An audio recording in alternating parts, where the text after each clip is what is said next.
vai continuar falando sobre o papel da liderança masculina num tempo de dificuldades, num tempo de, né, de muitas tribulações, num tempo de que a liderança tem falhado muito e que tem sido muito exigido que hajam líderes que realmente tenham uma compreensão bíblica para ler esse momento, ler tudo o que está acontecendo de uma forma que possa guiar os irmãos as suas ovelhas, né? De uma forma mais bíblica. Muito bem. Efraim já chegou. Vamos. E aí, meu irmão? E aí, meu irmão, tudo bem? Tudo em paz, graças a Deus. Deixa eu Graças a aumentar Deus, aqui pra sim. ficar mais. Não, fica só minha testa. E minha testa não é nada pequena, não. Então, assim, né? Aí você lá fala dos cearenses, né? Aí, então tem que. Miserável. Já aqui.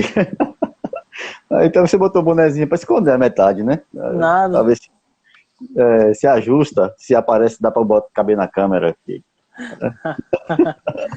Tá confundindo com o Caio. Meu Deus do céu.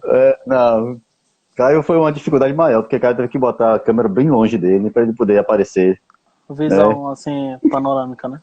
Panorâmica. E aí, Efraim, como é que você tá, meu irmão? Ah, tô bem. Só dor de cabeça dando uma coluna, mas é a Misericórdia. vida. Dor de cabeça, dor de coluna. Isso é complicado, viu? Porque isso aí é coisa de. Sabe quando chega uma certa idade? A gente vai Exatamente, falando velho. dói. Porra de velho. Exatamente. Aí fica crocante, né? Você levanta de manhã e estala aqui, quebra a vista, estrala a cara. Se fosse Fica só isso, crocante. tá quase uma batedeira já. Tá E aí, meu doido. amado? Vamos orar para a gente começar nosso bate-papo. Vamos, ora aí por nós. Vamos lá. Bendito Senhor, justo Deus, nós te louvamos, ó Pai.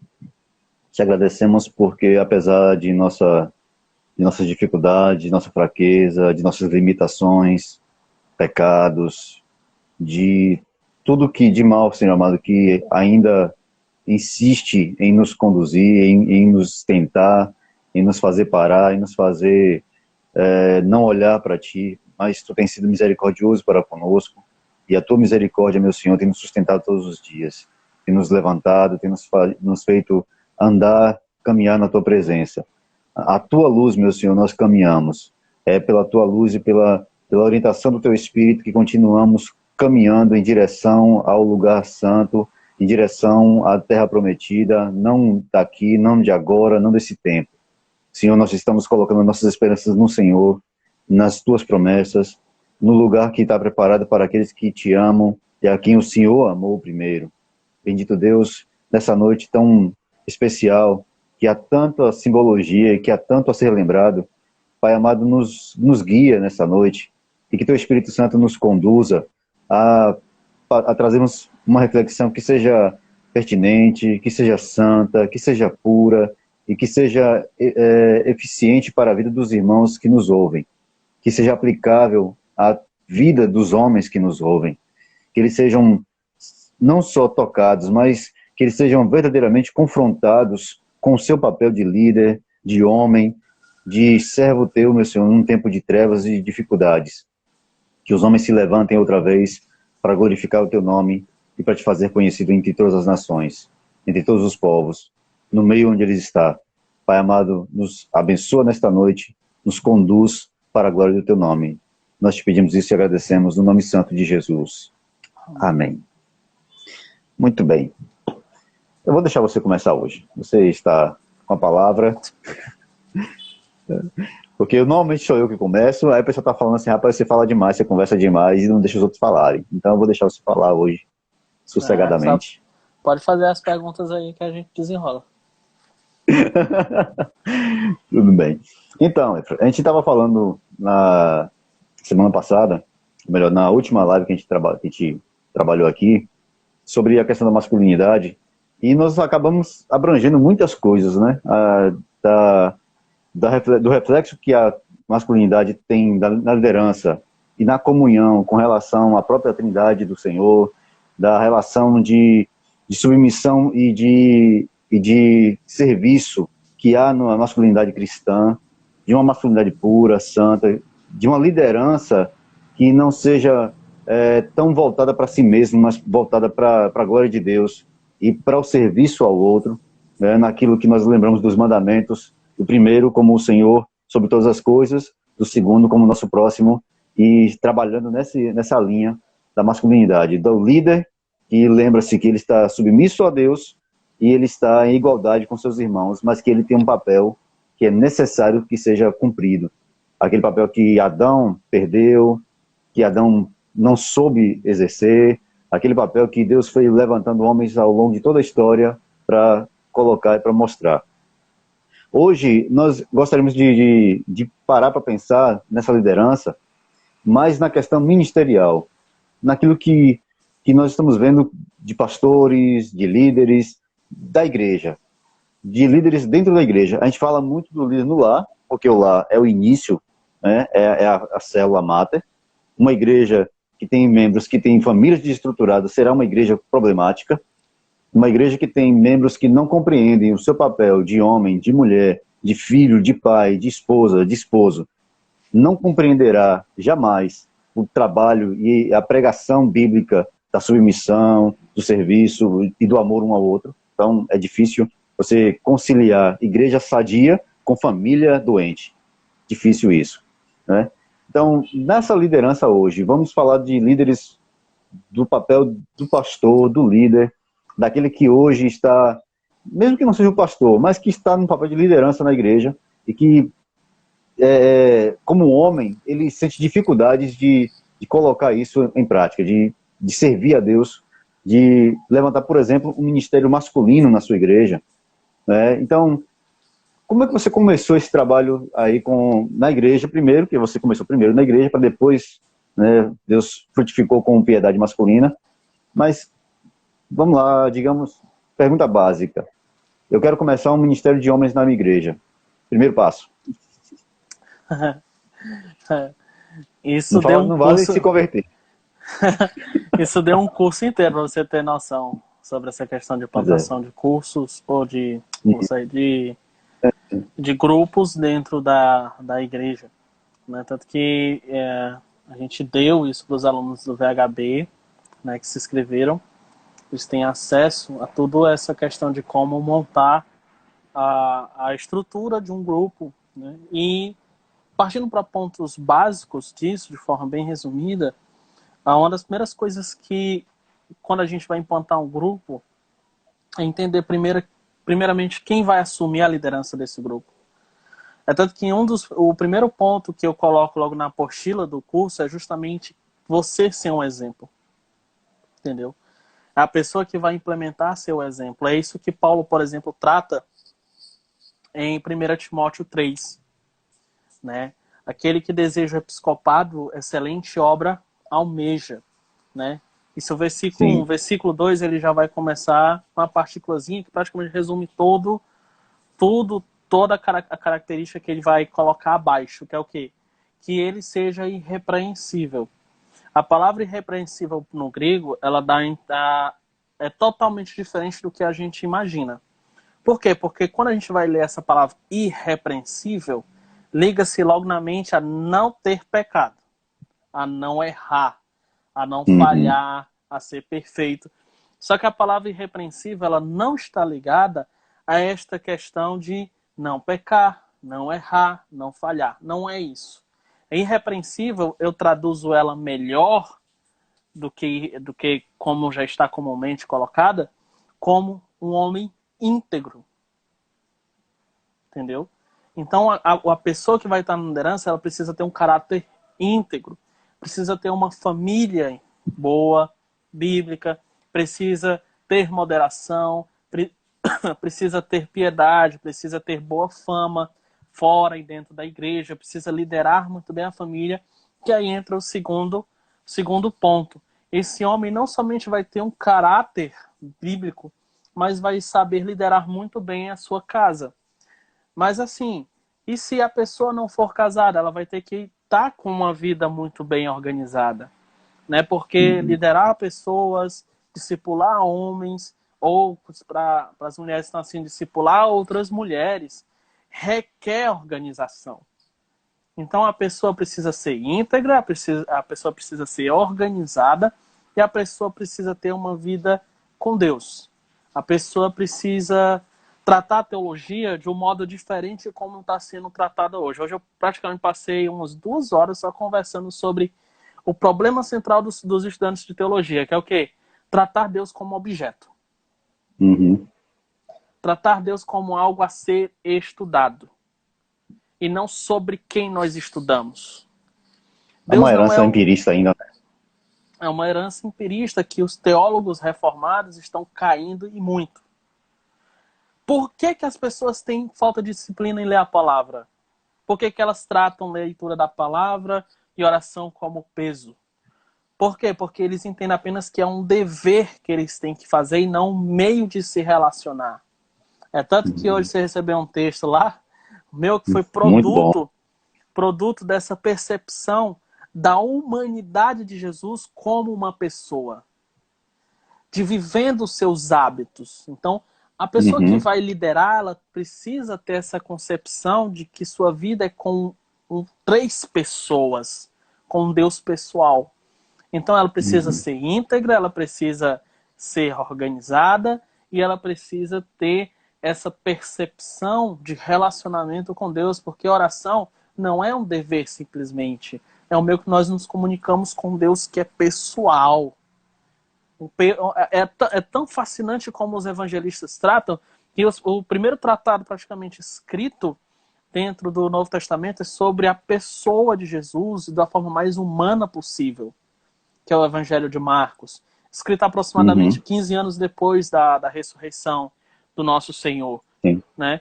Então, o que que Mais próximo. acontece nisso? Exatamente. Que nós defendemos, no caso, que ele foi o primeiro evangelho a qual se Sim. baseiam os outros dois, né? E Exato. João.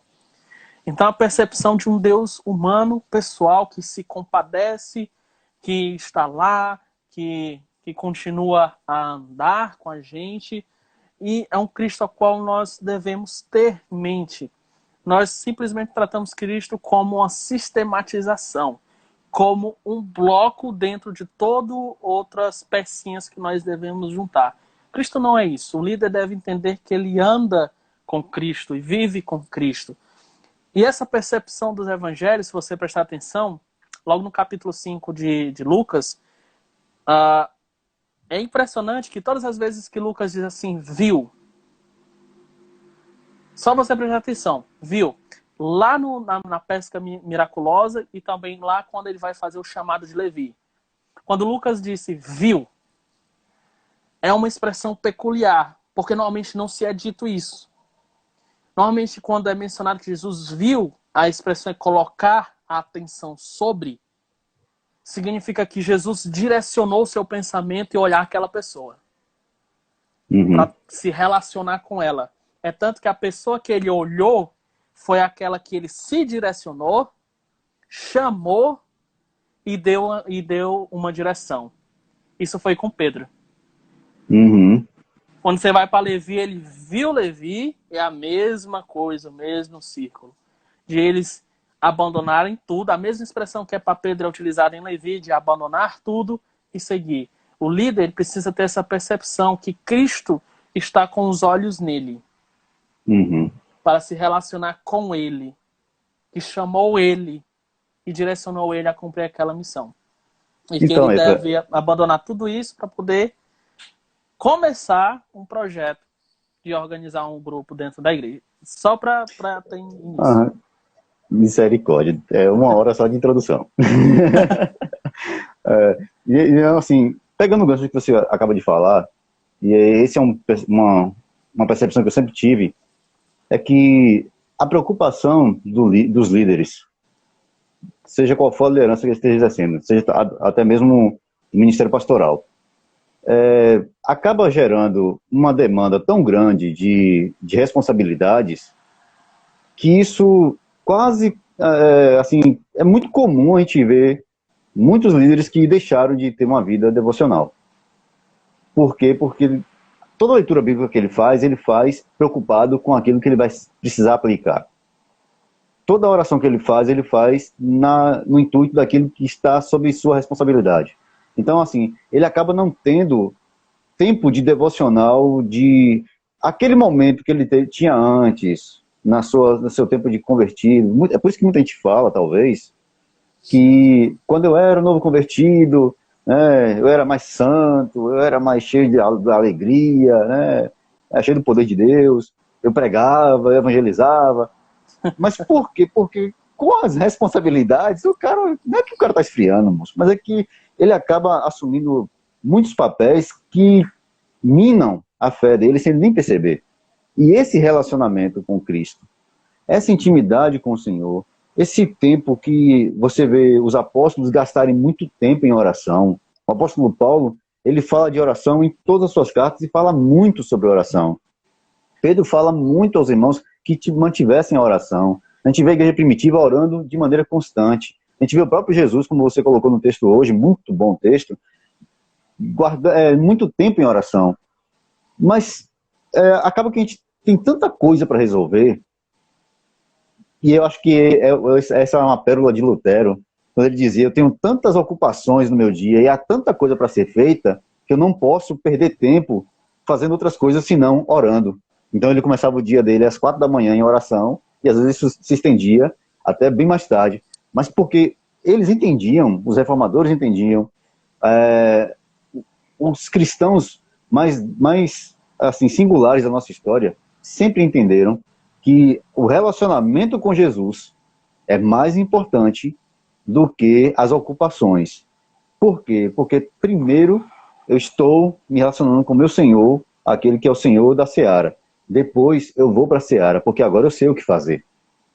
Isso. Eu acho que essa também é um problema de às vezes, a gente ficar preocupado em não saber como resolver certas questões, porque a gente está tentando resolver as questões, ao invés de perguntar para quem sabe as respostas. Estou entendendo. A questão de produtividade. Se for colocar nos termos mais modernos. Eu entendo o seguinte, na questão de organização, né, do dia. Deus, em Salmo 90, diz para que a gente possa organizar o tempo, para que a gente alcance o coração sábio. Né? Isso. E quando a gente vai para Efésios capítulo 5, para ser mais específico, Paulo vai dizer o seguinte, vai dizer para que a gente possa remir o tempo, porque os dias são maus. Né? Então, remir e controlar o tempo é um fator muito importante. Deus nos deu o tempo. O tempo não é nosso. Nós devemos ser o quê? Mordomos, né? Nós devemos cuidar bem do tempo. Então, a questão que começa logo o início para organizar o tempo é como está o meu coração. Sim. É a questão de como eu priorizo, é como eu vejo, é como eu enxergo. Eu presto culto àquilo que eu amo. Se a minha rotina ela é mais importante para mim do que Deus, então a gente já começa aqui com um grande problema. Entendeu? Então começar a alinhar o coração, começar a colocar o coração direcionado. O coração precisa estar apontado para um outro rumo que não é a rotina. A rotina é o meio que nós devemos utilizar para glorificar a Deus, e não o próprio Deus. Sim. Então, o coração precisa estar alinhado, que é a segunda coisa. Ou seja, eu preciso entender que eu sou um mordomo do tempo, o tempo não é meu, o tempo não pertence a mim. Segundo, o coração precisa estar direcionado ao alvo correto durante o dia. E terceiro, eu preciso focar no que é importante. O que é importante para mim naquele dia? Aqui entra conselhos mais práticos. Anotar o que é importante, o que não é importante. Focar naquilo que eu preciso fazer naquele dia. Trocar coisas que não são necessárias durante o dia por aquelas que são realmente importantes. Né? Por exemplo, hoje um irmão perguntou assim, tu assiste essa série e tal, que tu tá utilizando no History? Eu disse, não, assisti pequenas partes com a minha esposa. Porque ainda não tive tempo para assistir ela. Por quê? Porque série não é minha prioridade. Série tá lá no quarto, quinto fator de prioridade durante o dia, olhe lá. Então nem chega às vezes a quarto ou quinto. Então, colocar dentro do papel todos os dias o que é que eu tenho que fazer hoje. E sempre o primeiro, ler a Bíblia e orar. Eu conheço um irmão, que inclusive eu tenho praticado quase a mesma coisa, que se acorda 3 horas da manhã porque trabalha às 4, 5 horas. Então ele vai dormir 11 e se acorda 3. Das 3 às 4, ele está lendo a Bíblia. Quando chega às 4, às 5, ele já está arrumado para poder trabalhar. Uhum. Entendeu? Minha rotina é parecida. A partir da próxima semana eu já vou colocar uma rotina bem parecida. Acordar às 4 e assim. Mas por quê? Porque eu tenho muita coisa para fazer. Então eu preciso organizar o meu dia, mesmo que eu durma um pouco menos, para poder priorizar aquilo que é mais importante. Cristo priorizou aquilo que era mais importante, que era o devocional. Então os homens, eles quando entram no ministério, eles entram mal informados e mal ensinados sobre a questão do seu próprio dia. Porque glorificar a Deus não envolve somente você pregar a palavra fielmente. Glorificar a Deus como um servo de Deus dentro da igreja também significa você organizar muito bem o seu dia. Porque senão você não vai fazer nada bem. Porque como ministro precisa estar estudando direto a Bíblia, como um pastor precisa estar de olho nas ovelhas, como o marido precisa estar de olho na esposa, como o pai precisa estar de olho nos filhos, como o estudante da escritura precisa estar direto estudando. Então, são muitas coisas que envolvem. Se eu não colocar essa organização durante o dia, ou então uma semana antes, por exemplo, uma ferramenta da administração que nós utilizamos é o planejamento semanal. De segunda-feira, segunda é dia disso, terça é dia disso, quarta é dia disso. Eu vou fazer isso, vou fazer isso, vou fazer isso, vou fazer isso, vou fazer isso. Nesse horário é fixo. Nesse horário eu vou ler a Bíblia todos os dias. John Piper diz que Satanás rouba o nosso tempo com as melhores coisas, com as coisas boas. Uhum. E aí entra um fator. Além dessas ferramentas de colocar no papel o que você vai fazer durante o dia, de fazer um planejamento semanal, você entra uma outra coisa muito, muito importante. Simples. Dizer não. Aprender a dizer não.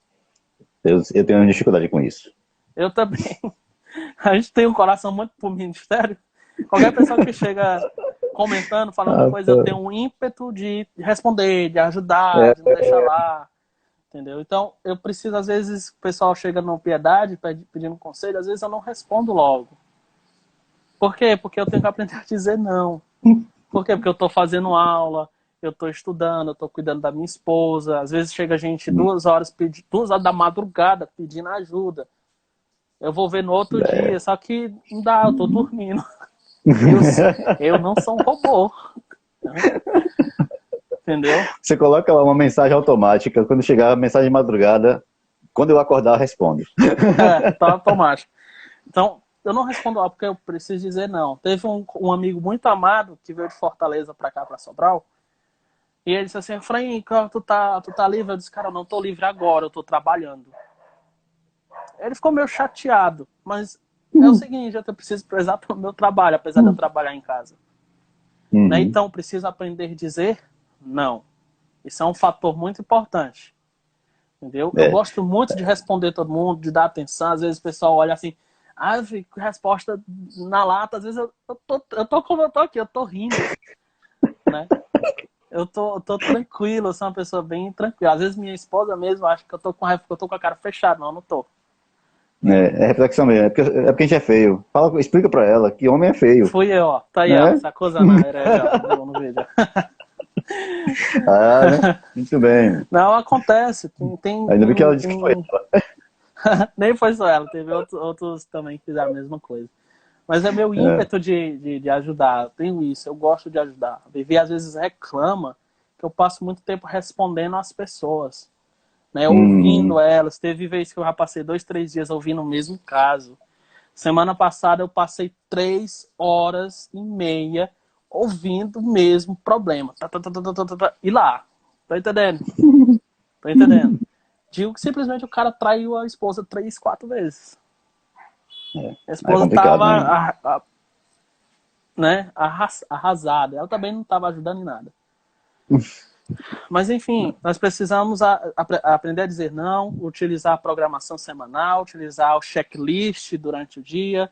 Precisamos organizar o nosso coração para o que é bom, para o que é bom, é bíblico, né? E entender uma hierarquia de funcionalidade. Aqui vai entrar o primeiro capítulo do livro O Amado Timóteo. Não sei se o senhor tem aí. Mas Não, esse livro... eu aceito de presente. Eu também. O meu tá indo embora já, tá todo baqueado, tanto eu leio. É um livro fenomenal. São várias cartas de vários pastores, Joel Bick, Conrad Amonho-Buile e outros assim mais, mandando cartas e instruções a um jovem pastor, né, um jovem obreiro. E aí a primeira carta é do Tom Ascol. O Tom Ascol vai botar uma hierarquia de funcionalidades que nós devemos atentar muito. Ele vai dizer o seguinte, cara, organize-se bem. E aí eu vou colocar uma série de coisas que você precisa atentar e seguir ao máximo. É a primeira coisa que ele diz, você primeiramente é um discípulo de Jesus. E você deve prezar pelo seu devocional. Segundo, você é um esposo. Você deve prezar pela sua esposa. Terceiro, você é um pai. Então você precisa prezar pelo seu filho ou filha ou filhos e filhas. Quarto, você é um ministro. Olha onde é que vai entrar. Você é um pastor. Cuide das suas ovelhas. Quinto, você é um representante do evangelho na sociedade. Preze pelo seu testemunho. Porque o nome da igreja cai nas suas costas. E primeiramente o nome de Cristo também cai. Então precisa dessa hierarquia de coisas que nós precisamos nos atentar. Então, é hierarquia, é aprender a dizer não, é fazer planejamento semanal, checklist, é aprender a direcionar o coração para as coisas importantes e entender que tudo isso nós não somente glorificamos a Deus no púlpito, mas também com a nossa vida diária com o tempo, porque o tempo não é nosso. Isso aí entra muito a questão da teologia prática, porque por mais que a gente fale, que a gente ensine, e aqui a gente está falando no âmbito das lideranças, por mais que a gente fale, que a gente oriente os novos ministros, aqueles que estão começando, eu não estou tanto tempo assim, mas eu já tenho aí 22 anos de caminhada. Então, mas os que estão iniciando agora, que estão lidando com o ministério pela primeira vez, e que talvez ele tenha uma empolgação, que é aquela empolgação de quem está vendo alguém que já caminhou muito mais do que ele, que já tem 20, 30, 40 anos de experiência, mas ele está começando agora e ele acha que ele já está no mesmo nível ali.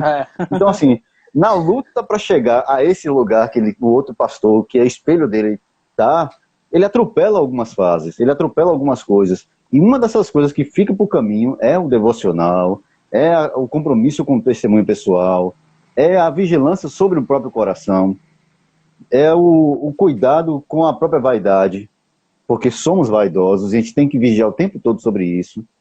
Então, essas coisas que estão no coração de um homem que vai servir a Deus no seu trabalho cotidiano, desde a sua família até a igreja, essas coisas que parecem pequenas, elas no final acabam te desvirtuando totalmente daquilo que você seria como ministro de Cristo.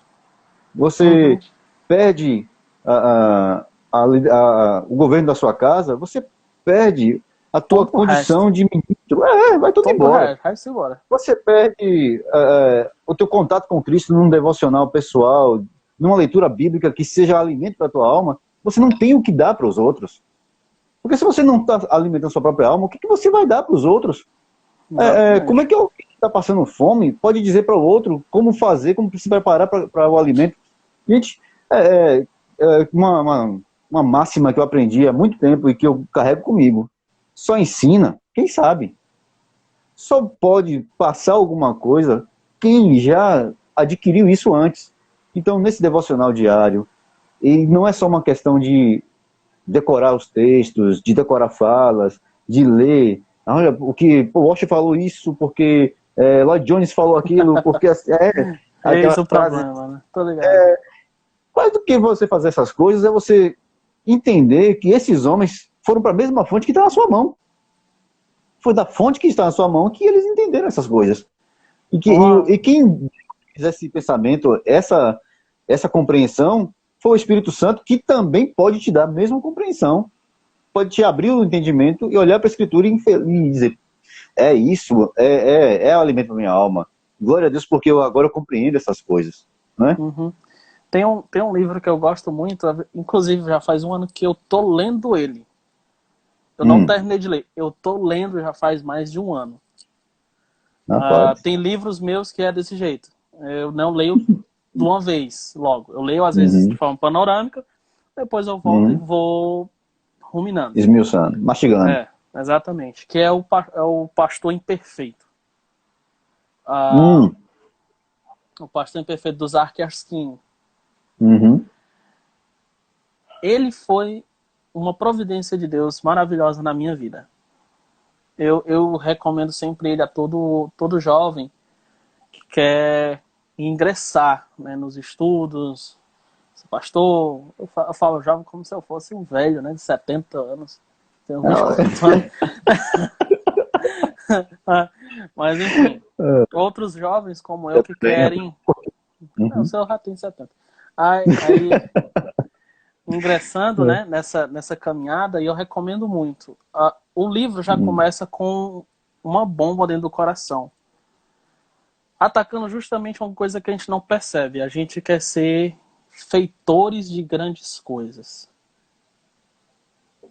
Nós olhamos o Paul, disse assim, eu quero pregar no mesmo lugar para tanta gente, não sei o que, igual o Paul Washer. Só que o Paul, ele tá ali não porque ele quis. Tá ali porque Deus o trouxe ali. E mesmo assim você percebe que ele nem quer muito estar ali. Simplesmente porque... É o coração missionário. Exatamente. Ele tá ali porque simplesmente Deus chamou. Isso. Mas o foco dele não é ali, é o Peru. Isso. E tem um documentário dele que eu, quando estava liderando uma equipe de revitalização em uma igreja, o documentário dele, sabe o que é quebrar, espedaçar, pisar, fazer pó da igreja? É isso. Porque, sabe por quê? Conta de como ele estava fazendo. É um relatório que ele pega e envia para os Estados Unidos, esse documentário.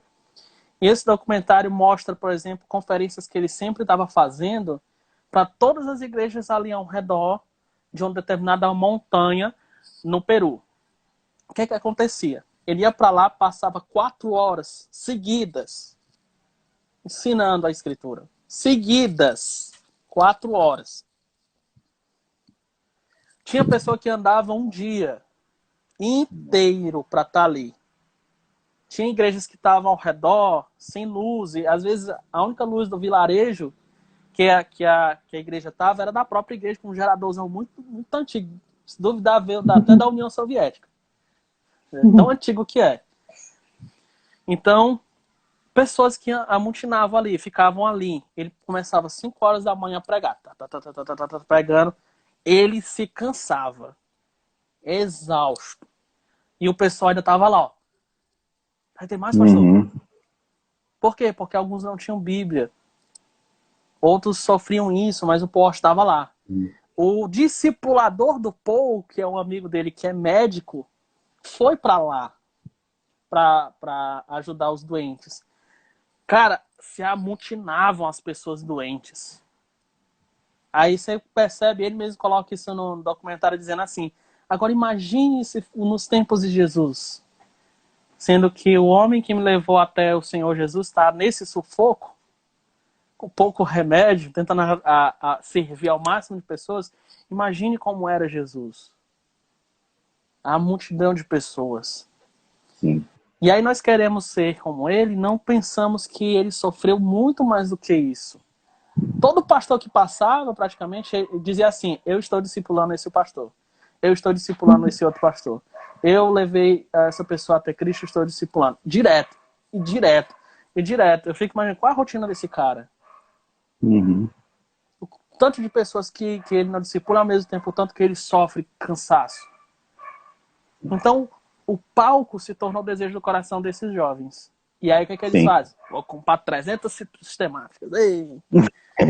Aí vou comprar isso aqui, quer ser igual o Paul Washer. Só que você se esquece de outro vídeo do Paul, que ele disse assim, cara, antes de eu ir pro Peru, eu passei meses orando. Ele até conta que ele foi pro reitor do seminário, e o reitor do seminário disse assim, você é capaz de ficar sozinho? Aí o povo, não, eu consigo estudar só nisso, eu não tô falando disso. Eu tô falando se você é capaz de ficar sozinho de joelhos orando com o Senhor durante um bom tempo. Tô falando de você conversar com Deus. E diz que isso trouxe uma perspectiva maior para ele. E ele ficar sozinho com Deus. Por quê? Porque Jesus fazia isso. Eu acho que o próprio texto de Canivei diz que ele, no meio da multidão, da rotina, fazendo isso tudo, ele retirou-se, foi para o deserto orar. Exato. Entendeu? Jesus fazia isso. Então, o desejo por palco é muito grande. E o Zach Erskine, ele já vai dizer assim, olha, você está focando no palco, mas a maioria dos chamados de Deus é para a grandiosidade da sua igreja local. Aí ele vai dizer, olha, por causa do meu erro, ele vai dizer, por causa do meu erro, eu fracassei no meu casamento. Mas eu queria escrever muita coisa, para que aqueles artigos se bombassem, eu queria estar nos grandes palcos, fazer grandes coisas, mas Deus não me chamou para essas grandes coisas, Deus me chamou para essas simples. E Deus nos marca pelo dia a dia no serviço dele. Sabe, Efra, quando eu leio as biografias de grandes nomes da história cristã, vamos pegar da era missionária, né, século XVII para cá, 17, 18, e principalmente no início do século XX, quando você tem aquele boom missionário, William Carey, o próprio David Livingstone, esse pessoal que começa a sair e a ir para outros lugares do mundo e a alcançar muitos lugares que eram até então inóspitos, né? Todos eles tiveram um sacrifício muito grande. O fato desses homens hoje serem lembrados não é porque eles decoraram uma teoria sistemática. Né? Eu estou aqui com a sistemática que você disse que ia comprar na minha mão. Né? Comprar? Aqui. Não lembrado disso, não. Não foi, não? Comprar? Tá, desculpa. Não. Mas aqui é de James Boyce. Boyce é maravilhoso. Pois é. Aí você pega a teoria sistemática de Boyce e fala assim, olha, rapaz, o cara escreveu o livro e ficou na história porque escreveu a sistemática. Não. Ele não ficou na história porque ele escreveu a sistemática. Nem era a intenção dele. Na verdade, isso aqui nem foi ele que preparou. Ele não fez uma teoria sistemática. Ele montou uma orientação para a sua igreja, para o seu rebanho e para os seminaristas que estavam sob os cuidados dele e debaixo de um ataque ferrenho da teologia liberal. Então, é um pastor preocupado com suas ovelhas, defendendo as ovelhas, no meio de uma conturbação, de uma tempestade terrível, e todo mundo perdido, dizendo, sim, para onde nós vamos agora? James Boyce é levantado pelo Senhor para dar uma direção para os batistas no sul, porque estavam perdidos também, estavam sem saber como responder a isso tudo. Então, assim, a maneira como o Senhor levanta a liderança, e a maneira como a liderança é vista hoje, infelizmente, não como o Senhor levanta, mas como é visto hoje liderança, muito vaidosa, muito preocupada com as posições e as colocações. Muita gente que começou ontem e já está se colocando em canais do YouTube, se falando, se mostrando como se fosse, né, alguém que tivesse a condição de debater. Muita gente ávido por debates e pouco preocupados com isso aqui, com defender o Evangelho e orientar os irmãos no caminho que devem andar. E essa orientação não é a orientação de vídeo, é a orientação, sabe, do olho a olho, da conversa diária. Mesmo que você não tenha condição de ir lá, mas ó, como você faz, 3 horas lá no WhatsApp conversando com alguém, aconselhando. Mas por quê? Porque isso é a função para a qual nós somos chamados de liderança e de orientação.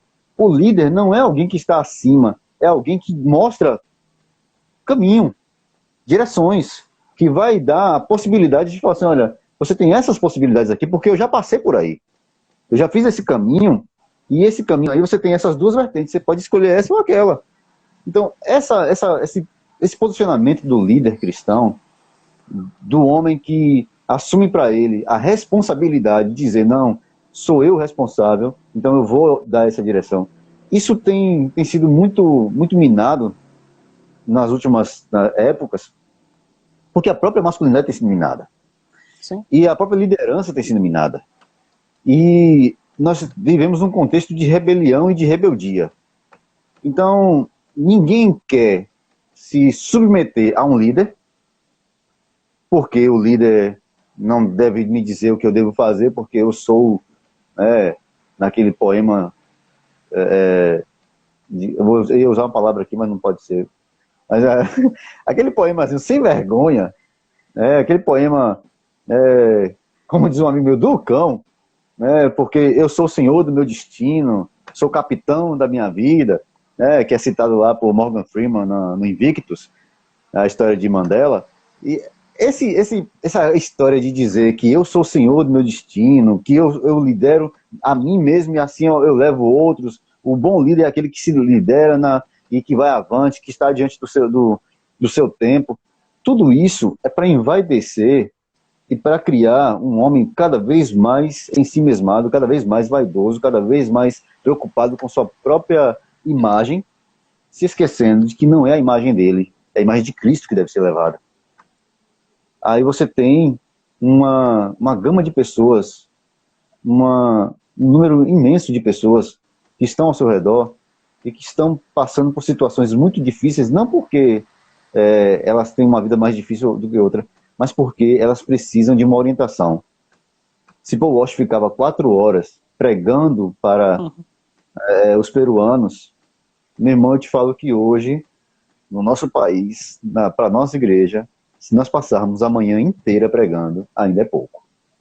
Precisamos ensinar, orientar, e o ensinar requer sacrifício, requer dedicação, requer disciplina, é muito difícil, estudar não é fácil. Ah, não. Ter uma estante de Não. livro assim é lindo, mas pegar esse caramacho de coisa aqui, pra, vamos aqui tirar esses negócios e vamos ver quem fala o quê, e vamos chegar a um consenso. Mas não é só isso. É ver Cara, é muito difícil isso aí. Meu Deus. como é que eu aplico isso agora para a vida dos irmãos. O que é que isso tem a ver com os irmãos? O que tudo isso aqui, biblicamente falando, vai ser aplicado à vida do irmão que está aqui, que é meu vizinho, que vai me procurar? Essa questão que um homem, um líder, alguém que está preocupado em discipular, precisa ter todos os dias. Com certeza. O pessoal, coisa que eu tava percebendo, o pessoal pergunta muito no Piedade e às vezes eu demoro muito a responder. Por quê? Porque eu vou pesquisar, que eu vou Lógico. olhar, vou rever minhas anotações, vou pensar. Uhum. É muito trabalho, né? Para responder, ainda mais para responder a grande quantidade de perguntas que tem no Piedade, precisa de uma bagagem muito grande, né? E muitas horas com dores nas costas, como eu tô muito puxada. Às vezes eu não consigo dormir, né? Com dores nas Uhum. costas, dor de cabeça, Uhum. visão, miopia, estigmatia, é um bocado de tia aí. Um Pra bocadismo. simplesmente a gente se pôr e dizer, olha, cara, esse aqui é o caminho. Ponto. Porque a Uhum. Bíblia diz isso. Mas a gente passou horas Isso. para poder resumir esse pensamento e direcionar. Uhum. Exato. Os jovens hoje, eu encontrei com um caso extremamente triste do seguinte. Teve um jovem que escreveu um livro, mas esse jovem que escreveu... presta atenção. Esse jovem que escreveu o livro não leu o Antigo Testamento, Ai. achava o Antigo Testamento chato, mas estava cheio de debate, se propondo a falar de um bocado Hum. de coisa que não devia. Tem jovens que são menos experientes e com menos tempo de estudo do que eu, já estão levantando movimento, tentando fazer alguma coisa e tal. E uma coisa que eu aprendi, que eu valorizo muito, é o seguinte: cale-se, vá meditar, vá estudar, vá pesquisar, vá desgastar o seu joelho, vá bater cabeça. Esse mesmo jovem, ele disse assim, aí, cara, como é que tá na igreja? Não tá bom não, por quê? Porque eu não consigo ter comunhão com os jovens, tem problema nisso. Ele disse assim, cara, com a bagagem tu tá tentando resolver supralapsarianismo e infralapsarianismo, determinismo e tomismo. Macho, tu não consegue resolver, se propor resolver um problema de comunhão dentro da tua igreja, e tu tá tentando resolver um problema grande, imenso, tu tá tentando entender da mente de Deus, da ordem de pensamento de Deus. É o quê? Queimando etapas, né? Eu tenho uma conclusão bem forte com essa pessoa. Então, são jovens assim, palpiteiros. Palpiteiros. Eu não estudei muito, mas vou dar palpite aqui porque Satanás está me atendendo, entendeu? Debates. E muito você vai ver características em 1 Timóteo, 2 Timóteo e Tito, nas questões dos líderes. O que ele vai dizer? Ele vai dizer assim, cara, não debate. Evita não vivem questões. Sobre lei, sobre o que. Eles não sabem nem o que estão falando. Evita as coisas, só falar. Quais as recomendações para Timóteo? Timóteo, vai estudar. Uhum. Timóteo, acompanha as pessoas da tua igreja. Isso. Acompanha as pessoas da tua igreja, para elas. Exato. Orienta elas, cuida da tua saúde. Exato. Tenta viver a palavra, ser um molde para que elas iniciem a Tito. Larga esses caras. Vai guiar as pessoas, vai dizer como é que o mais velho deve ser, como é que o jovem deve ser moderado, como é que as mais velhas devem viver e discipular as mais novas. Exato. Vai se dedicar às pessoas, cara. Isso. Vai cuidar delas. A irmã Maria tá perguntando aqui se tem algum livro de liderança para indicar. Eu indicaria 1 Timóteo, 2 Timóteo, Tito. Provérbios. Provérbios. Então, esses 4 estudando, mas eu indicaria um. Eu indicaria um a mais. Na verdade, 3. Eu indicaria o Liderança, do Russell Shedd. Esplêndido. Esplêndido. É um livro extremamente rico. Russell Shedd foi um dos melhores servos de Deus dados por graça a nós, que faleceu. Né? Mas é fininho, mas não tem nem palavras para dizer o tamanho benção daquele livro. Segundo, O Pastor Aprovado, do puritano Richard Baxter. O segundo... Eu tenho ele aqui. O meu tá até... Tanto eu rabiscar e tudo, as palavras estão sendo passadas pelas minhas próprias palavras. Tá maquiadinho, bichinho. As páginas amarelas já estão amarelas de sujo. Então eu vou ficar passando. E o terceiro livro é o Treliça e a Videira. Tenho também eles. Pronto. Treliça e a Videira é o melhor livro que eu já li sobre discipulado. Exato. O melhor livro de discipulado. Nenhum, nem dos que estão saindo pela Fiel, nem outro. Mas o melhor da Fiel, né? Assim, Treliça e a Videira e o Projeto Videira, que é a complementação dele. Então são praticamente os 4 livros que eu recomendo de liderança. Liderança, do Russell Shedd, do Pastor Aprovado Richard Baxter, o Treliça e a Videira e o Projeto Videira. São os 4 livros assim, tanto para o caráter do líder, a ação pastoral do líder, a como ele discipula e como ele coloca em prática todo um projeto de discipulado. Então, são os pontos centrais de liderança. Tá respondido aí, irmão. De nada, irmão. Muito bem. E assim também, Efra, a gente tem muitos pastores aqui no Brasil, graças a Deus, que têm sido bons exemplos de pastor, de pregadores, tementes, piedosos. Você citou agora a Shedd. O próprio Augusto Nicodemos tem se colocado como uma liderança, assim, ele tem sido bastante cauteloso, tem tomado uma posição pastoral mesmo, evitando as contendas, evitando as briguinhas, ao contrário dos outros 2 lá que estavam brigando lá nas redes sociais. Ele evita essas coisas, né? Então, nós temos alguns bons exemplos que podemos seguir. E o jovem pregador, o jovem que ama o evangelismo, que ama servir ao Senhor, servir a igreja, que ele se sente chamado para isso, eu sei porque no início foi assim comigo. Eu ficava procurando alguém em quem eu me espelhar. Né? Eu falava assim, poxa, rapaz, eu quero ser como fulano, não, eu vou aprender, eu vou imitar. Porque você, como disse René Girard, nós somos seres miméticos. A gente procura modelos. Você Isso. quer modelos pelos quais você possa moldar a sua vida. Pelo menos direcionar. Algumas coisas você vai imitar, outras coisas você vai rejeitar, mas você fica procurando esses modelos. Porque a gente já foi criado pautado em um modelo. Por isso Exatamente. que em Gênesis vai dizer, né? Eu estou criando, né? Vamos criar um Uhum, homem à nossa imagem.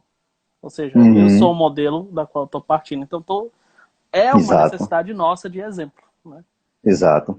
E quando Deus coloca os profetas, os líderes, os reis, a exigência que eles fossem líderes e que eles resplandecessem, ou que eles mostrassem quem é o Senhor, eu acho que a imagem mais próxima do que eu estou tentando dizer é Moisés descendo do monte.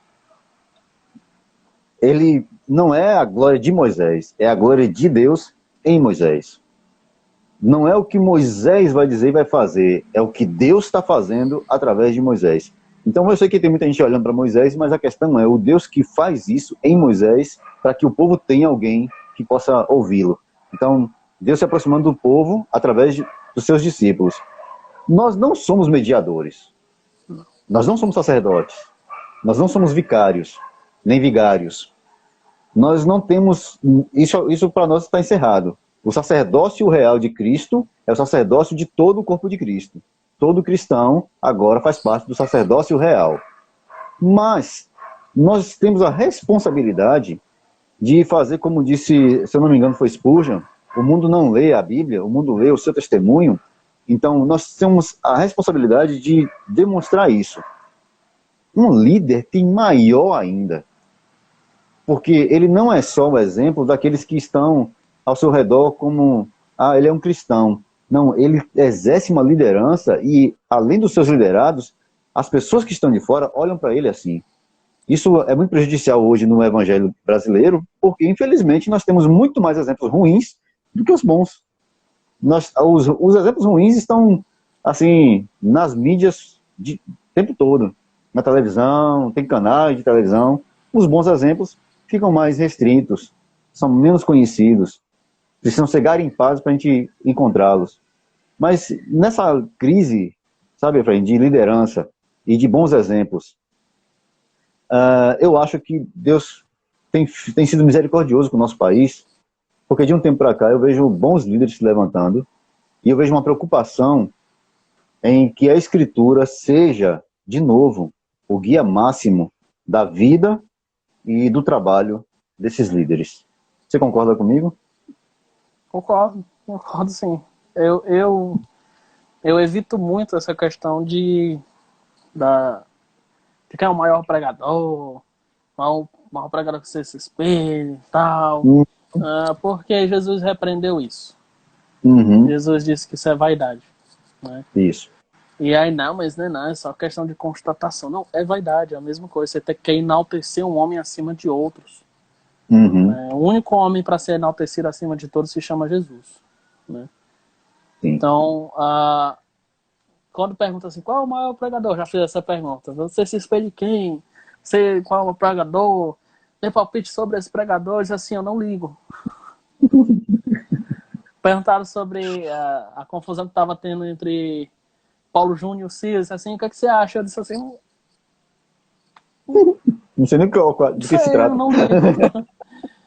O que, é que você acha de fulano e tal, que é youtuber e tal, faz teologia, não sei o que. Eu disse assim, eu não acompanho. Por quê? Pra quê? Pra que a gente tem a escritura? Justamente entra dentro do ponto, a gente tem a escritura. Se é benéfico para você, se ensina a escritura, show. Glória a Deus por isso. Se não é Uhum, benéfico para você, se não está ensinando a escritura, descarta. Entendeu? Deixa para lá. é. Então, é muito importante para que a gente coloque isso. A escritura é a máxima, é a voz de Deus. Uhum, A gente não pode colocar ela de lado nem nada. A gente precisa produzir tudo à luz. Política precisa ser produzida com ela. Eu admiro muito o Franklin Ferreira. Gosto muito do trabalho dele nessa questão de teologia pública. Gosto muito do uhum. Gleber Pai pela profundidade magnífica daquela mente daquele homem. O filho pela prática de expor a escritura. Todos os pregadores são complementares. Uhum. Nenhum é maior do que o outro. eles se complementam, entendeu? Isso. Ao mesmo tempo que realçam pecados, falhas uns dos outros, né? Uhum. Então, são pregadores bons, bíblicos, mas todos servos da Escritura. Tem pessoas que descartam a Escritura quando vão falar de teologia, como tem gente que vai dizer assim, às vezes na volta militar, ok, mas você se esquece que você está colocando a esperança da solução do país nos militares. Você está esquecendo que o governo é diáconos de Uhum. Deus. Você está esquecendo de que implica em muita desgraça essa intervenção, ou seja, a Bíblia saiu dali e a ideologia tomou de conta. Então, quando a gente Uhum. se volta para modelos, padrão da Escritura, a gente tem que entender que a Escritura dela emana todas as coisas. E de que os modelos simplesmente vão nos apontar para ela, como dedos que apontam para o alvo. Então, modelos servem para isso. Não simplesmente para uma guerra de quem é maior ou melhor, mas de que eles são complementares, como uma mão apontando para a Escritura.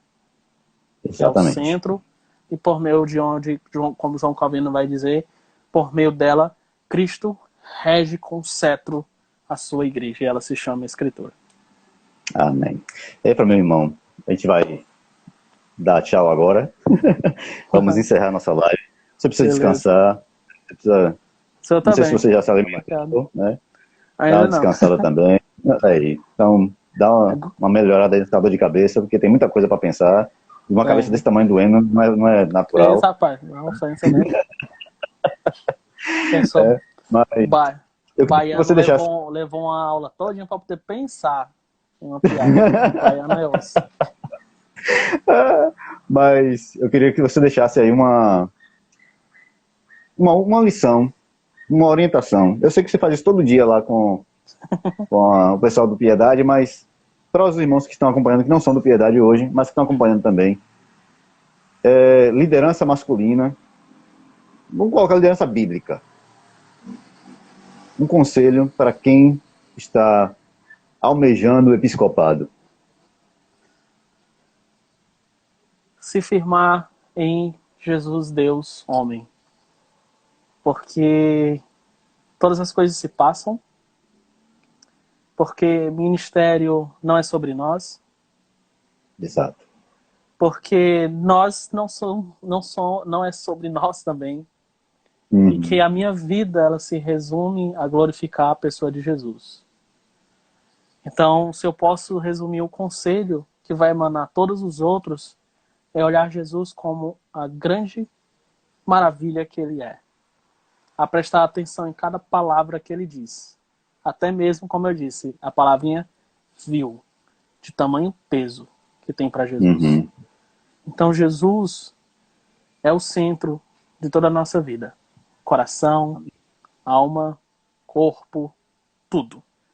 E o segundo conselho ligado a esse é: o quanto mais você puder, leia sempre os 4 evangelhos, com um caderninho na mão, anotando o que Jesus fala, como ele age, o que ele diz, como ensina, como não ensina. Terminou os 4 evangelhos, volta de novo. Terminou, volta de novo. Terminou, volta de novo, direto. Então o conselho é viver o dia a dia pensando sobre Jesus e como glorificá-lo melhor. Amém. Meu querido, Deus te abençoe. Abençoe o Ministério Piedade Amém. Masculina. É um trabalho maravilhoso que está fazendo, tá? Amém. E tem muito... o Instagram me avisando que vai terminar. Eu cheguei primeiro. Tá bom.